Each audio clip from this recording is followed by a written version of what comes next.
अस्सलाम वालेकुम, कैसे हैं आप सब लोग। आज मैं बना रही थी बिरयानी। तो बहुत सारे लोग इसको पुलाव भी कहेंगे, तो भाई हमारे यहाँ हैदराबाद में इसी को बिरयानी कहते हैं। अब इसको आप पुलाव बिरयानी भी कह सकते हैं और यखनी बिरयानी भी कह सकते हैं। ठीक है, हम लोग यखनी वाली बिरयानी बनाते हैं। तो यहाँ पर मैं इसका बिरयानी का मसाला पीस रही थी। मैं आपको बता दूँगी कि मैंने इसमें क्या क्या चीज़ें शामिल की थी। ठीक है, उसको अच्छी तरह से मैं ग्राइंड कर रही थी और इस तरह से बिल्कुल बारीक आपको पीस लेना है। और इसमें मैंने क्या क्या चीज़ें शामिल की हैं ये आप लोग नोट डाउन कर लीजिए। ठीक है, इसमें मैंने सारे ड्राई मसाले लिए थे। मैंने 2 चाय के चम्मच मैंने इसमें साबुत धनिया लिया था, 2 चाय के चम्मच सौंफ ली थी और ज़ीरा लिया था 1 चाय का चमचा। पूरा गरम मसाला मैंने इसमें ऐड किया था, काली मिर्च, लौंग और बड़ी इलायची, छोटी इलायची, ठीक है, और दालचीनी और जायफल, जवित्री, ठीक है। और ये तमाम चीज़ें मैंने इसमें शामिल की थी। ठीक है, और इसको मैंने छोटी और बड़ी इलायची दोनों शामिल की थी मैंने। ठीक है, बादियान के फूल इसमें शामिल नहीं किए थे मैंने। ठीक है, पीसते वक्त। और इसको मैंने अच्छी तरह से ग्राइंड कर लिया था। यहाँ पर मैंने तेज़पात जो है वो अलग से शामिल किया है, इसको मैंने ग्राइंड नहीं किया है। और इसके अलावा तेज़पात के अलावा मैं इसमें शामिल करूँगी बादियान का एक फूल। ठीक है, ये एक फूल है, उसकी पत्तियाँ वो मैंने शामिल कर दी हैं।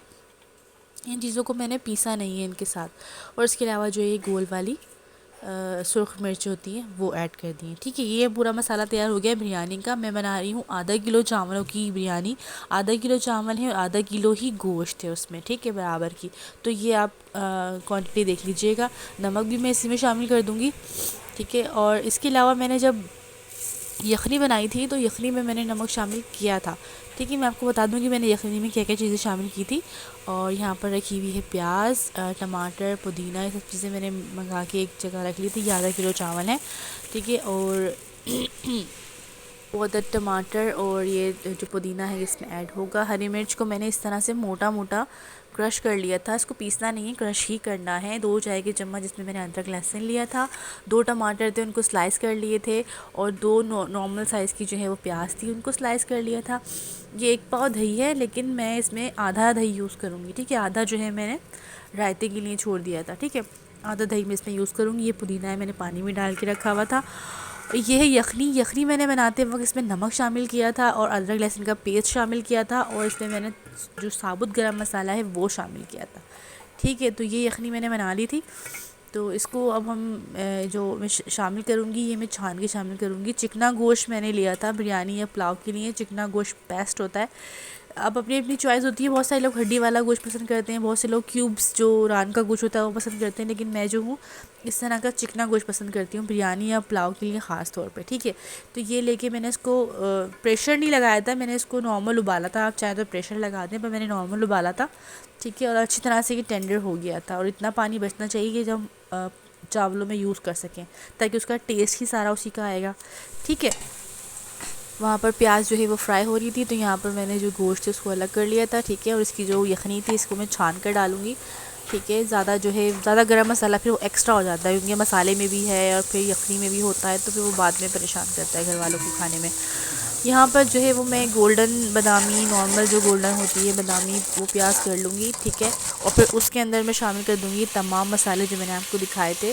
ठीक है, उसमें जो है वो हरी मिर्च थी और टमाटर थे और अदरक लहसुन का पेस्ट था, गोश्त था। ठीक है, ये सब मैंने इसमें शामिल किया। उसके अलावा मैंने इसमें दही शामिल कर दिया, आधा पाव मैंने इसमें दही शामिल किया है।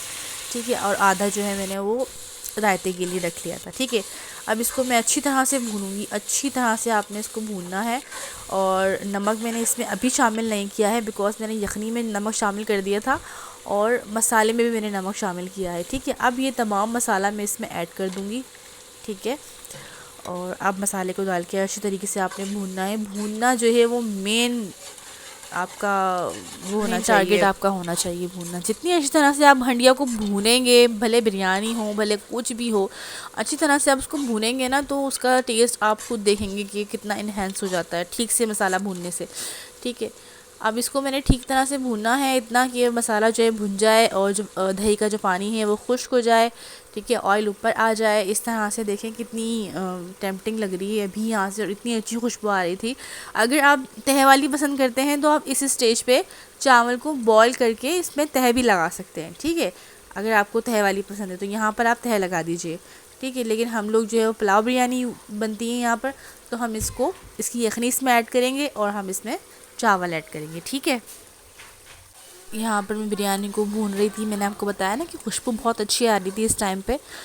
तो हमारा बेटा इब्राहिम को खुशबू लग गई थी ऊपर से। अब वो देखो क्या कहता है। यार इंतजार नहीं हो रहा। किस चीज़ का इंतज़ार नहीं हो रहा? मुझे बिरयानी का नहीं हो रहा। वेट तो करना पड़ेगा। देखो गला कितना ख़राब हो रहा है। चावल तो खाऊंगा, गला खराब हो या ना हो। बस 10 से 15 मिनट और लगेंगे, ठीक है? तो जो शानदार पी लेना मेरा बेटा खाने के बाद, ओके? देखिए स्माइल। गाइस मेरे को इंतजार नहीं हो रहा।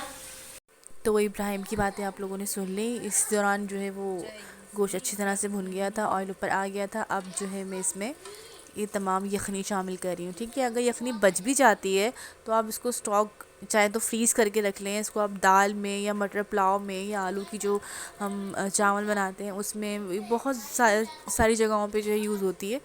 तो ये जो यखनी थी जो बची थी, ये तो मेरी पूरी हो गई थी चावलों के हिसाब से।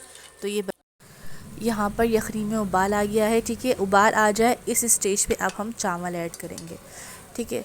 मैं इसी तरह से बनाती हूँ और ये जो टिप्स एंड ट्रिक्स हैं ये चावलों के लिए बेहतरीन होती हैं, ठीक है? अब मैं इसमें पुदीना शामिल कर रही हूँ। आप चाहें तो जो हरी वाली मिर्च होती हैं, मलील की मिर्च, वो भी शामिल कर सकते हैं इस स्टेज पे। और आप इसमें लेमन शामिल कर सकते हैं। लेमन से ये होता है कि चावल जो हैं वो घुटते नहीं हैं, मतलब ख़राब नहीं होते, खड़े खड़े रहते हैं। बहुत सारे लोग इस स्टेज पे सिरका शामिल करते हैं जस्ट फॉर मेंटेन राइस, लेकिन मैं यहाँ पर कुछ भी शामिल नहीं करी क्योंकि मुझे पानी का अंदाज़ा है और मुझे चावलों का अंदाज़ा है, इसलिए मैं ना लेमन ऐड कर रही हूँ ना मैं सिरका ऐड कर रही हूँ, ठीक है? अब मैं इसमें चावल ऐड कर दूँगी, फिर मैं आपको बताती हूँ बाकी का प्रोसीजर। चावल ऐड करने के बाद उसे अच्छी तरह से आपने खोल के पकाना है, ठीक है? आपने ढक्कन को नहीं ढाँकना है। ढक्कन ढाँक देंगे तो चावल आपके हलवा हो जाएंगे, ठीक है? जब तक आपने इसका चावलों का पानी खुश्क नहीं हो जाता, आपने खुले बर्तन में और अच्छी आंच आनी चाहिए। हल्की आंच आएगी तो चावल आपके ख़राब होने का भी चांस होता है, ठीक है? तेज़ आंच पे आपने चावलों को पहले से चावल भीगे हुए हैं, बहुत देर से 25 मिनट हो गए थे भीगे हुए, तो ये स्टीम राइस हो जाते हैं। इनको स्टीम में ये बहुत जल्दी गल जाते हैं, ठीक है? यहाँ पर मैंने ढक्कन ढाँक दिया है। जैसे पानी का जो लेवल आपने देखा खुश्क हो जाए उस टाइम पे आपने इसको ढाँक देना है। 10 से 15 मिनट का मैंने दम लगाना है। और यहाँ पर देखिए अच्छा सा मज़े का पुलाव तैयार हुई है। कितनी अच्छी इसकी लुक आई है, खुशबू बहुत अच्छी आ रही थी। अगर आप चाहें तो इसमें ज़र्दे का रंग शामिल कर सकते हैं, इसमें आप बिरयानी का एसेंस शामिल कर सकते हैं, लेकिन मैं कुछ भी शामिल नहीं करी, ये ऐसी ही मुझे अच्छी लग रही थी। तो ये थी आप आज की रेसिपी, ठीक है? मेरी अपनी रेसिपी थी, हम लोग घर में ऐसे ही बनाते हैं। आप लोग चाहें तो ट्राई करें इसको चिकन के साथ या फिर इसको आप चनों के साथ ट्राई करें, तो इंशाल्लाह आप लोग को पसंद आएगी, ठीक है? अब दीजिए इजाज़त, मिलती हूँ नेक्स्ट वीडियो में, तब तक के लिए अल्लाह हाफ़िज़। उम्मीद करता हूँ आपको इस व्लॉग में नज़र नहीं आया होगा क्योंकि मैं अपने दादू से बात कर रहा था। आपको आवाज़ आ रही होगी, मैंने स्पीकर खोल लिया था।